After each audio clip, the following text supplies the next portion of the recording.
Assalamualaikum Sebuah video pernyataan warahmatullahi Sekjen PDIP wabarakatuh. Hasto Balik lagi Kristianto di dirilis Kajian sekitar Politik. Kali 22 ini jam kita lalu di media mendapatkan sosial. Apakah informasi yang video sangat itu menarik ya, bagian dari tentang perlawanan Hasto yang saat ini perlawanan sudah Hasto ditahan oleh Kristianto. KPK? Untuk membahasnya Di kami sudah videonya, terhubung lewat mari kita Zoom dengan simak. Direktur Eksekutif Trias Politika Indonesia Agung Baskoro. Selamat sore Mas Agung.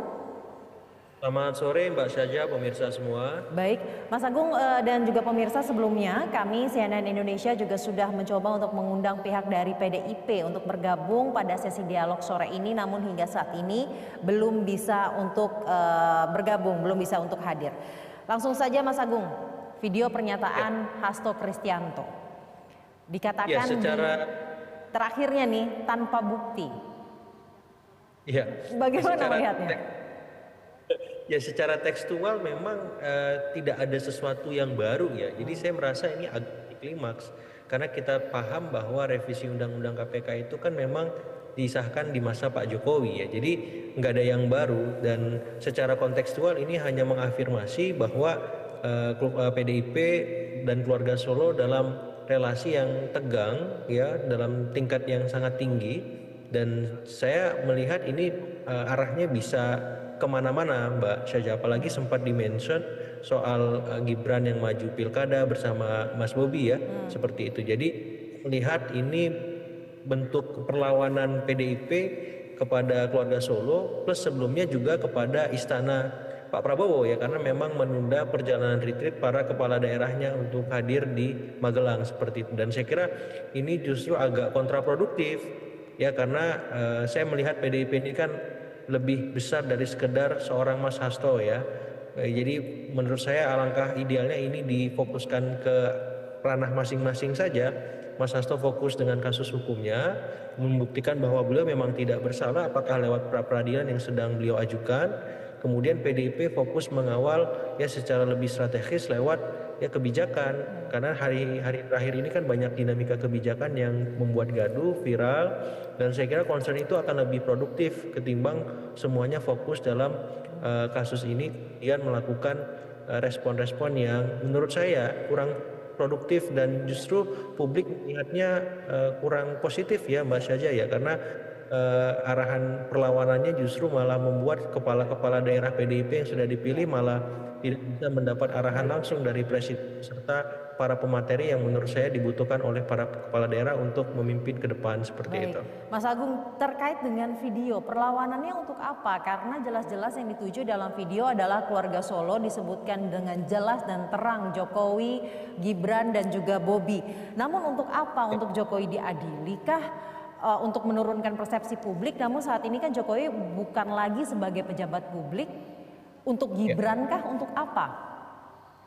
Ya, saya kira sederhana ya, untuk ya menempatkan Pak Jokowi ini beserta keluarganya sebagai musuh bersama ya Mbak, common enemy. Jadi untuk mengarah ke sana dibangun dulu common sense ya, pemahaman bersama bahwa keluarga Solo dan kaki-kaki politiknya yang masih berada di kekuasaan hari ini memang sama berbahayanya dengan keluarga Solo semacam itu. Dan saya kira pesan itu bisa dibaca secara utuh, namun juga publik akan multitafsir, karena seperti kata Mbak Syaja bilang, Pak Jokowi sudah tidak menjadi presiden lagi, walaupun memang ya Mas Gibran masih menjadi wapres, Mas Bobi gubernur, kemudian Mas Kaisang sebagai ketum partai semacam itu, dan ada beberapa endorse Pak Jokowi di kabinet maupun di kepala daerah berhasil duduk semacam itu. Tapi itu tidak kemudian menempatkan Pak Jokowi sebagai pihak yang dalam tanda petik hanya yang bermasalah ya, karena memang ini kan suka atau tidak saling berkelindan antara Pak Jokowi dengan PDIP.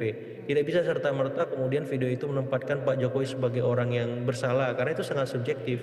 Mestilah PDIP sebagai partai pengusung Pak Jokowi punya kontribusi kesalahan juga. Jadi ini sama-sama merugikan keduanya Mbak Syaza ya, secara elektoral, secara citra publik, secara yang lain juga. Dan saya berharap ada titik temu yang bisa membuat ini bisa diredam sehingga tidak terlalu jauh menghabiskan energi positif kita sebagai bangsa, karena perdebatan-perdebatan semacam ini kan mestinya hadir di di kemarin, di belakang panggung dan seterusnya gitu, tapi malah mewarnai perdebatan publik kita seperti itu.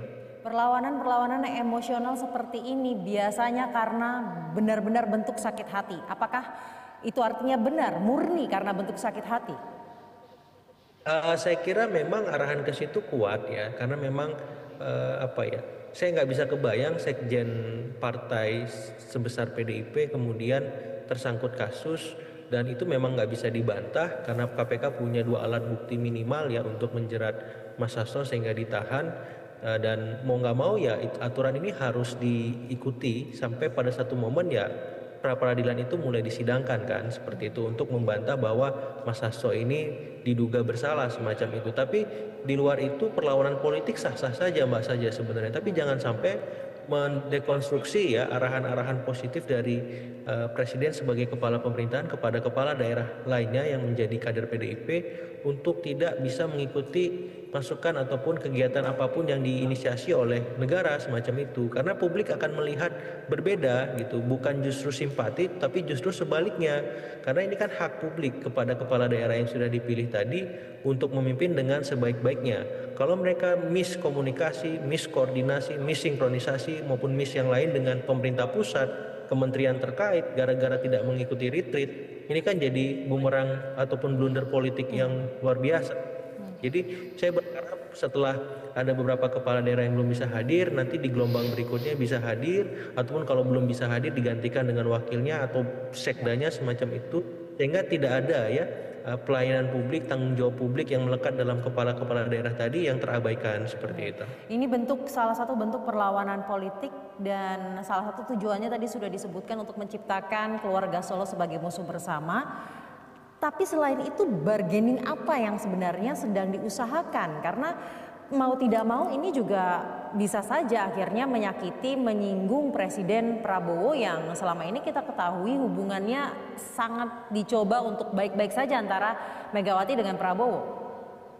Sebenarnya ketika instruksi Ibu Mega diberikan kepada para kepala daerah PDIP untuk menunda retreat, itu salah satu bentuk apa ya, hal yang disayangkan terjadi, karena kan istilah saya politik nasi goreng itu mau dimasak nih, tapi ini menjadi kontraproduktif dan membuat suasana kebatinan politik relasi antara Ibu Mega dengan Pak Prabowo dipertaruhkan Mbak Syaza, karena mestinya nggak perlu. Pak Prabowo ini kan saya kira punya concern yang cukup tinggi agar instruksi dia dipahami oleh semua level bawahannya termasuk kepala daerah, karena kalau misalkan ini luput dia akomodasi, khawatirnya nanti terjadi miskomunikasi lagi, miskoordinasi lagi, sinkronisasi lagi, sebagaimana kemarin sempat kita temui di kementerian-kementerian terkait ketika mereka mulai menetapkan sebuah kebijakan.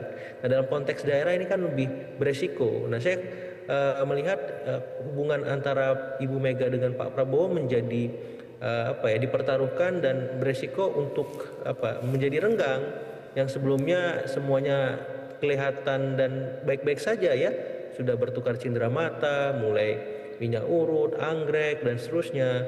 Ini tiba-tiba ada penundaan, ini kan buat saya pukulan telak bagi Pak Prabowo untuk memastikan instruksi dia di level lokal maupun daerah bisa dan maksimal. Mas Dan Agung, saya berharap dari penjelasan Anda, apakah artinya penundaan retret dan juga munculnya video Hasto Kristianto merupakan satu bagian? Saya melihat ini satu paket yang nggak bisa dilepaskan, karena peristiwa keduanya berdekatan dan saling berkelindan satu dengan yang lain. Tidak mungkin ketika Mas Hasto sebelumnya mendukung pelaksanaan retreat, kemudian tidak sampai 1 hari 24 jam berubah, Ibu Mega kemudian meminta semua kader menunda sampai menunggu ataupun standby dengan commander call yang ada, dan mereka semua berada di Jogja seperti itu. Jadi ini susah dipisahkan tanpa ada kaitannya Mbak Syaja. Jadi peristiwa Mas Hasto ini sukar atau tidak memang dianggap sebagai, ya saya sampaikan, tsunami kecil politik menghujam jantung kekuasaan PDIP yang memang kita tahu sekjen itu adalah struktur yang menjadi perpanjang tanganan ketum. Ya teman-teman, baru saja kita menyimak narasumber Direktur Eksekutif Trias ya, Politika Indonesia. Bagaimana teman-teman, kita kawal terus video update di Kajian Politik. Wassalamualaikum warahmatullahi wabarakatuh. Terima kasih.